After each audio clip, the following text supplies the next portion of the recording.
واستقبل قبلتنا واكل ذبيحتنا فذلك المسلم الذي له ذمة الله وذمة رسوله فلا تغفر الله في ذمته۔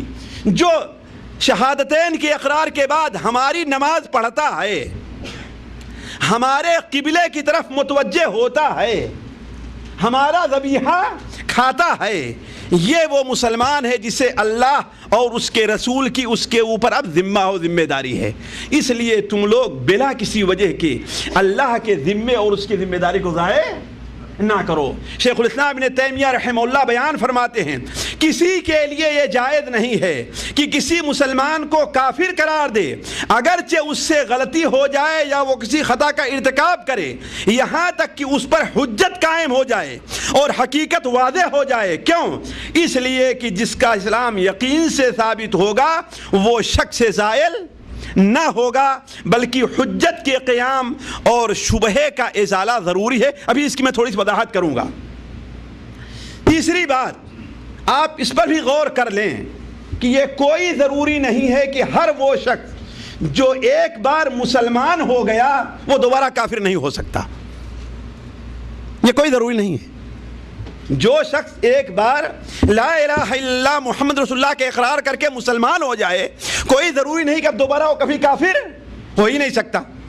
جو شخص لا الہ الا اللہ محمد رسول اللہ کے اقرار کر رہا ہے، کوئی ضروری نہیں کہ وہ کافر اور مشرک نہ ہو، نہیں۔ اس کے لیے اسلام نے کچھ شرائط رکھی ہیں، کچھ فرائض رکھے ہیں، کچھ واجبات رکھے ہیں۔ ابھی میں آپ کے سامنے بعد میں رکھوں گا کہ آخر وہ کون کون سے کام ہیں کہ لا الہ الا اللہ محمد رسول اللہ کے اقرار کرنے کے بعد قرآن کو حق ماننے، رسول کو حق ماننے، جنت کو حق ماننے، دوزخ کو حق ماننے کے باوجود بھی انسان کافر ہو جاتا ہے۔ اور یہ چیز قرآن اور حدیث سے ثابت ہے۔ اللہ تبارک و تعالی قرآن مجید میں ارشاد فرماتا ہے ذالک بانہم آمنوا، جی پھر اس کے بعد کیا ہے؟ ثم کفروا، ذالک بانہم آمنوا ثم کفروا، اس لیے کہ یہ لوگ ایمان لے آئے اور پھر، اس کا مطلب یہ ہے کہ ایمان لانے کے بعد کوئی کافر، وما یؤمن اکثرهم باللہ الا وهم مشرکون، بہت سے ایسے لوگ ہیں کہ اللہ تبارک و تعالیٰ پر ایمان لانے کے باوجود وہ مشرک ہیں، شرک کرتے ہیں۔ تو معلوم یہ ہوا ساتھیوں، ہماری، میں ابھی بھی کہوں گا کہ میری جب تک پوری بات کو شروع سے آخر تک سن نہ لیا جائے اور میری پوری باتوں پر غور نہ کر لیا جائے، کوئی فیصلہ نہ کرے۔ اس لیے کہ میری شروع سے لے کر کے آخر تک کی بات کا ایک دوسرے سے سلسلہ اور ایک ربط ہے۔ ایک بار اللہ قرآن مجید میں اللہ تعالیٰ ارشاد فرماتا ہے، منافقین کا ایک قول نقل کیا کہ منافقین ایک بار غزوہ تبوک سے واپس آ رہے تھے اور انہوں نے کچھ ایسی بات کہی جو کفر تھا۔ بعد میں آئے کہنے لگے کہ اللہ کے رسول، ہم تو صرف وقت گزار رہے تھے، اپنا راستہ کاٹ رہے تھے اور مذاق کر رہے تھے، لیکن اللہ تعالیٰ نے ان کے اس عذر کو قبول نہیں کیا۔ کیا کہا؟ لا تعتذروا قد کفرتم بعد ایمانکم، اب بہانے نہ بناؤ، اب حیلے نہ تلاش کرو، تم لوگ ایمان لانے کے بعد، علماء خاص شیخ الاسلام ابن تیمیہ کہتے ہیں اس کا مطلب ہے کہ وہ لوگ حقیقی مومن تھے، یہ نہیں کہ منافق نے صرف اسلام کو ظاہر کر، نہیں، وہ حقیقی مومن تھے۔ اس لیے کہ اللہ تعالیٰ کیا فرما رہا ہے؟ قد کفرتم بعد ایمانکم، تم لوگ مومن ہونے کے بعد کیا ہو گئے؟ اب کافر ہو گئے۔ تو اس کا مطلب یہ ہے ساتھیوں کہ اسلام میں داخل ہونے کے بعد کوئی آدمی اسلام سے خارج بھی ہو سکتا ہے۔ اسلام میں داخل ہونے کا ایک دروازہ ہے، وہ کیا ہے؟ لیکن خارج ہونے کے بہت سے دروازے ہیں۔ خارج ہونے کے لیے چاروں طرف سے دروازے لگے ہوئے ہیں، جسے چاہے انسان توڑ کر کے نکل جائے۔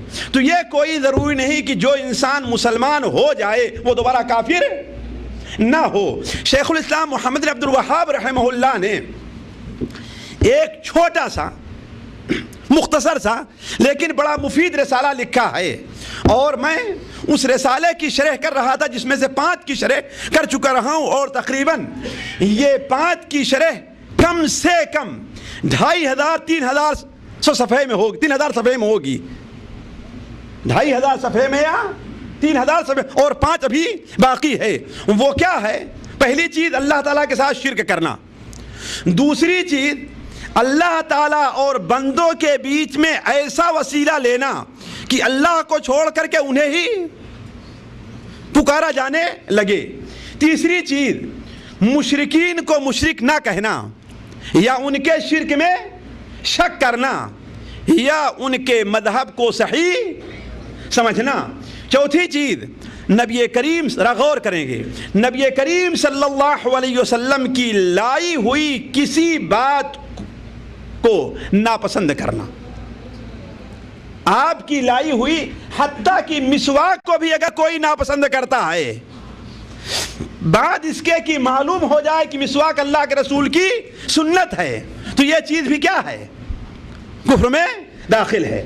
اسی طریقے سے نبی کریم صلی اللہ علیہ وسلم کیا جو طریقہ ہے، اس طریقے سے بہتر کسی اور کے طریقے کو سمجھنا، اس میں سب سے بڑی مثال شیخ الاسلام محمد عبد الوہاب نے دی ہے کہ قرآن کا جو فیصلہ ہے، خواہ چور کے بارے میں ہو، خواہ زنا کے بارے میں ہو، خواہ ڈاکو کے بارے میں ہو، خواہ کسی کے بارے میں ہو، اس فیصلے کو چھوڑ کر کے اسے بہتر نہ سمجھنا، اور جو دنیا کے قوانین ہیں اس کے مطابق فیصلہ۔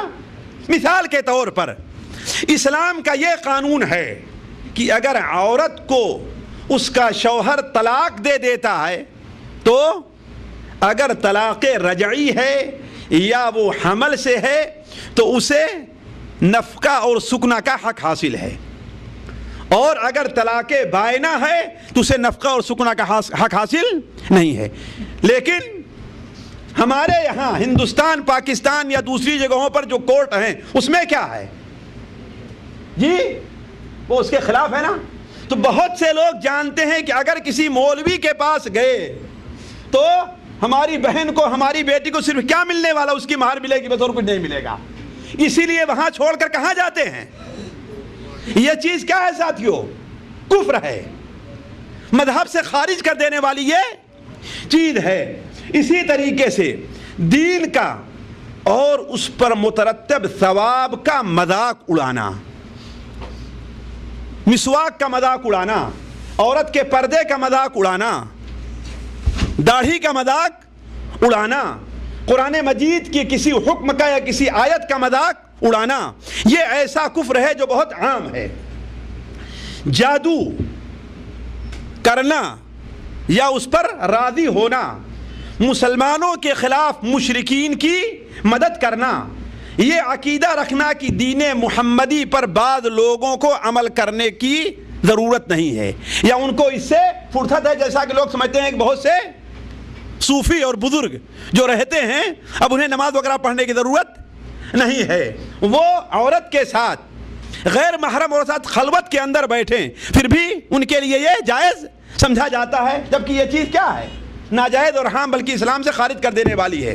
10ویں چیز ذکر کیا ہے کہ دین سے اعراض کرنا، نہ اسے سیکھنا اور نہ ہی اس کے اوپر عمل کرنا، نماز کا طریقہ نہیں جانتے، توحید اور شرک کی حقیقت کو نہیں جانتے، اس کے لیے بلایا جائے اور اسے سیکھنے کی کوشش نہ کریں، یہ کیا چیز ہے؟ یہ بھی دین سے اعراض کے اندر داخل ہے۔ البتہ شیخ الاسلام ابن تیمیہ رحمہ اللہ نے جن چیزوں کو ذکر کیا ہے میں اس کی تفصیل تو نہیں، البتہ ان کی تالیفات جو پتہ چلتا ہے وہ چند چیزیں یہ ہیں۔ پہلی چیز اللہ تعالیٰ کے ساتھ شرک کرنا، خواہ یہ شرک الوہیت میں ہو یا ربوبیت میں ہو یا اسماء اور صفات میں ہو۔